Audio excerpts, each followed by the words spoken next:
દીદી અરે આજ રોજ તો તું હરખાઈ ના આવસ, આજે કેમ તું મૂંઝાઈને આવી છો? શું કરું દીદી, મૂંઝવણ જેવી છે મારી તો આજે. હું હોય ને ત્યાં તાર કોઈ દિવસ મૂંઝાવાનું જ નહીં. શું અટકી છો બોલ તું? શું કરું દીદી, મારા મમ્મીએ તો આજે એવું કીધું છે ને કે પગલામાં તો ઠીક, પણ તારા મેરેજ માટે જે હાથના નિશાન મૂકે ને વિદાય વખતે, હા એના માટે તાર દીદીને કહેજે કઈક યુનિક કરી દે તને. અરે તો એનું આપણે યુનિક બનાવી જ છે ને, તું ભૂલી ગઈ? હા દીદી, મૂંઝવણ જેવી, શું કરું પણ. જો હું તને એમાં ડિઝાઇન બતાવું હાલ.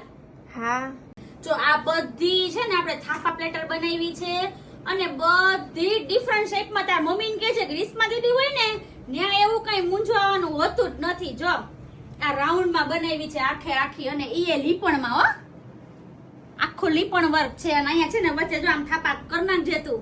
અરે વાહ, જો આ રાઉન્ડમાં, પછી જો આ સ્ક્વેરમાં, બધું લીપણ વર્ક છે આ. અને એમાં એક આ ત્રીજી ડિઝાઇન બનાવી છે, જો મોટી સાઈઝમાં ને આવી રીતના. જો લાગે કેટલું સરસ. અને આ તો પછી મેં તને કીધું તું ને કે તું તારે જરાય મૂંઝાવાનું નથી. હું હોય ને ત્યાં સુધી તારે મૂંઝાવાનું થાતું જ નથી.